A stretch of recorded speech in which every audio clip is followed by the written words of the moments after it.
Tesla can't seem to stay out of the news as the Autopilot investigation comes to a close. Also, Panasonic wants a divorce. Disney CEO decides to step down abruptly. Why? We'll find out. As well as Virgin Galactic comes out with earnings, and to no surprise to us, they have none.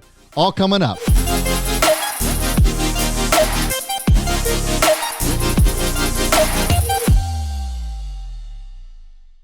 What's going on, everybody? Yes, we have so much to get to in today's video, but first I want to welcome you to my channel. Hi, my name is Brad, and this is Own the Chaos. The stock market is a crazy and chaotic place, and I made it my mission to help you own it. So if you want to see more videos such as this, give it a good old subscribe, hit that notification bell, you know what to do, and also smash that like button. Also, guys, I do want to let you know real quick that I do have a members section where you can get daily watch lists from me, as well as live Q&As about anything you want to know about, not just about the stock market, but I thought we could make it fun. If you want to go join the membership over there, make sure you're doing that. The button is sitting right next to subscribe, so I hope to see you there. Okay, so on to today's stories. So first, I'm going to give you the facts. I'm going to give you my opinions, and then I want to hear from you. Please make sure you're leaving me some comments down below as regards to these topics today. I certainly want to hear from you as I reply to every single comment that you guys leave. All right, so on to today's topics. Yes, so the NTSB finally completed their investigation of an autopilot crash involving a Tesla Model X. Apple engineer Walter Huang, who died in a Model X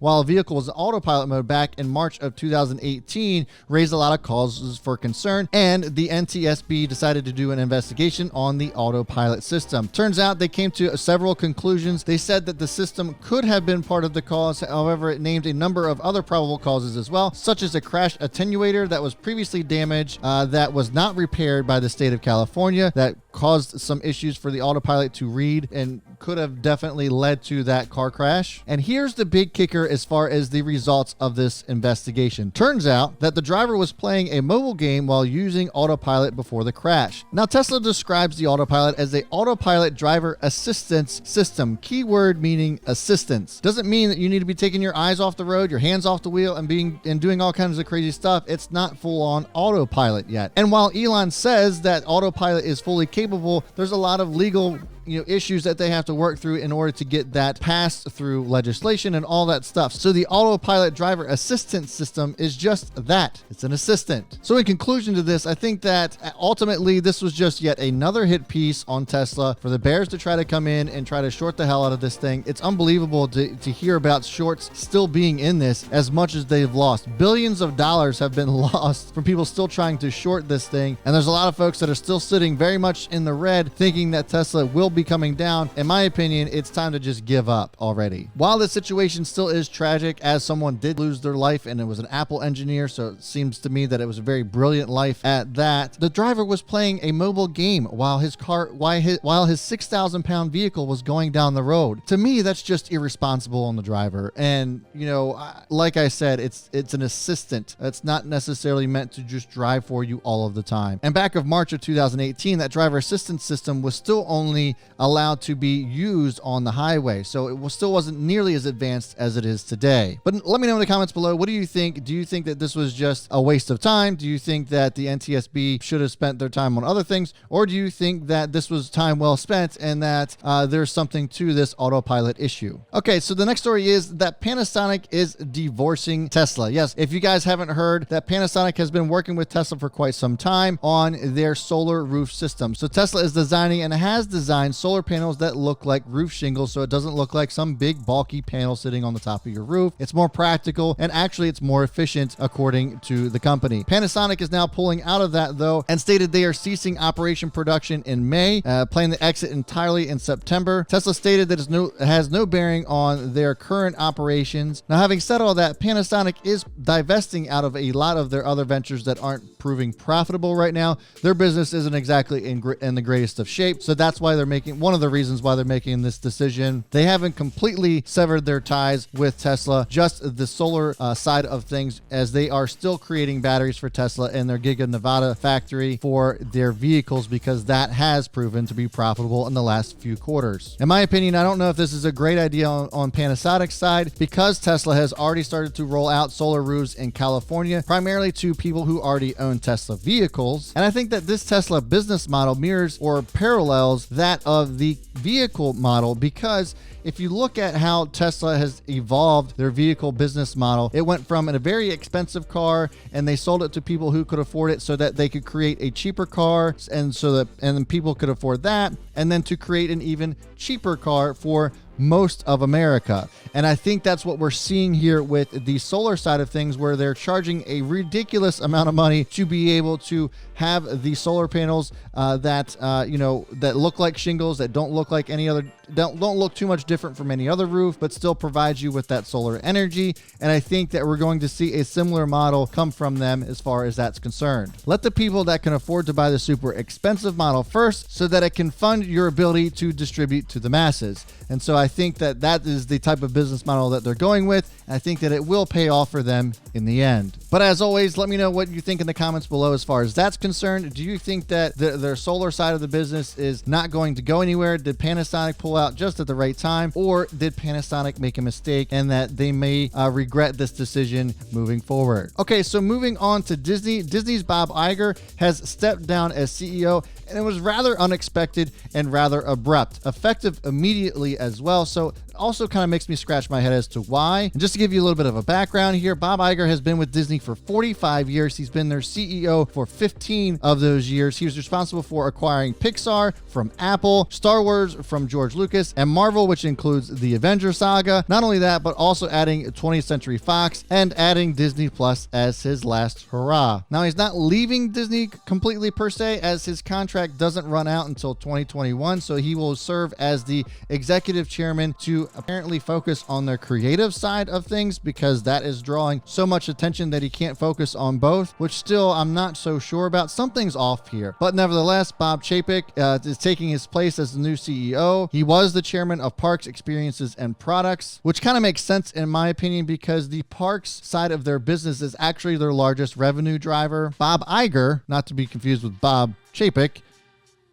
said that opening Disney Shanghai was his greatest achievement, and lo and behold, Bob Chapek actually led that charge. So this makes a lot of sense as far as who his successor is. It just doesn't make a whole lot of sense as to why now and why so abrupt, why effective immediately. Most of the time when a CEO decides he wants to leave, there's some time involved, getting things in order, that sort of thing. Why is it so abrupt? As far as it being a solid investment, I still think that Disney is a solid investment, but we are in a wait and hold mode at this point in time. Shares might likely fall as far as I'm concerned, but I think Chapek does well if he can retain Kevin Mayer, who is actually the chairman of their streaming service, which is Disney Plus, and we know how well Disney Plus has been received so far. So it'll be interesting to see how he keeps everybody around him that has led to Disney's success up to this point. Right now, it's trading down into the 120s. We've seen this as high as $150 a share. I think we get to that point as long as the bus keeps rolling. But also, I just keep going back to why now. I don't buy the whole I want to focus on the creative side of things, as that's the most crucial part of our business. It's been the most crucial part of your business for years, for decades. Why now? And so I'm wondering if there is not some other underlying reason. You know, there's been a lot of rumors as to Bob Iger running for president, getting into a political career. Maybe all of a sudden he decided he wants to focus on that. Something else is going on here, and we don't know the answer to that just yet, but I'm willing to bet that we will find out exactly why he stepped down within the coming months to perhaps the coming year. But as always, let me know what you think. I want to hear some comments from you as far as that's concerned. Do you think there's something here, or do you think that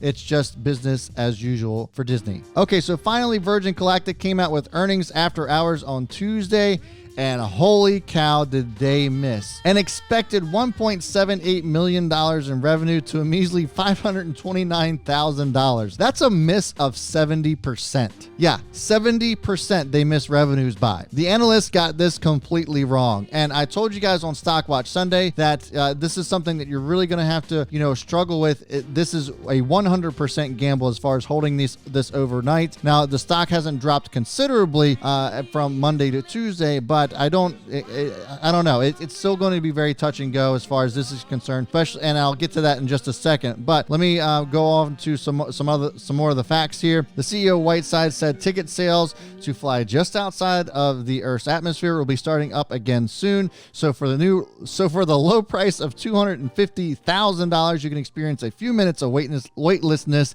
being 51 miles up above the Earth's crust and just on the edge of space. In my opinion, I'm still skeptical of this stock. And I don't know how sustainable this is going to be. You know, a lot of people were coming to me and saying, you know, there's a lot of folks out there that are millionaires that have a disposable income, and $250,000 probably isn't that much to them, but it's still that's going to run out. That excuse is going to run out. That reason is just not sustainable. But we'll see how this goes. The CEO said that there is a lot of interest still in this thing, and they have now been selling $1,000 refundable deposits, and they're being taken to serve as a front of the line position for future ticket reservations. But again, I'm really hesitant to say that this is a solid investment because this is still very much speculative at this point, given everything that's going on around the world globally with the virus that originated in Asia that I can't talk about, otherwise YouTube will demonetize me, is affecting the economy overall. And so people aren't going to be spending money on speculative stocks such as this, especially since they have yet to have really proved anything up to this point. And I'm sure there's a lot of Virgin Galactic fans out there that might be disappointed in that opinion, but it's really just the truth. Speculative stocks are the first ones to go whenever we're experiencing a downturn in the market like we have over the last several days. And so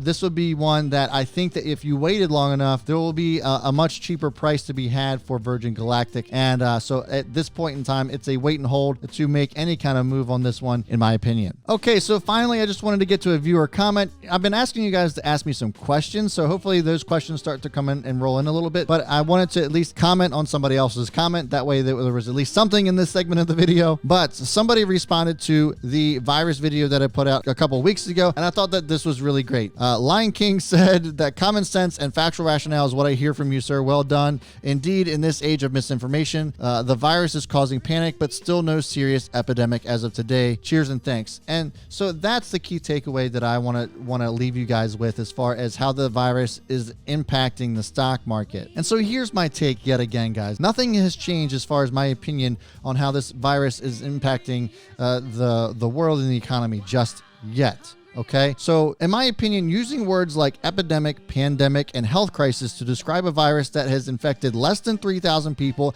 has killed less than 50 people in the entire world outside of China, I think is a serious overreaction by the markets. China has been impacted the greatest. We all know that. Thousands of people have died, tens of thousands have been infected, but to have less than 3,000 infected outside of China and less than 50 deaths outside of China, and mind you, those deaths were immunosuppressed people. In my opinion, we haven't reached a moment where we should really start panicking. Should we be preparing for the worst? Absolutely. But everything tells me right now that this is being contained rather well. And people who are overly concerned about this is probably going to argue that fact. But when you look at how many people are in this world and less than 3,000 have been infected across the globe outside of China, that to me tells me that, you know, we're still containing this thing very well. And so absolutely prepare for the worst. Absolutely, we should be concerned with it, but we shouldn't be panicked about it just now. And I think that the markets are overreacting given what we already know so far. So be prepared, just like I said, and have that cash ready to buy the effing dip because it's coming, and I think that opportunity will be here sooner rather than later. So that's going to do it for me, guys. Please make sure that you're liking and subscribing to this video if you enjoyed it, and leave me some comments below. And as always, folks, I will see you all before the bell, and B. Smith is out.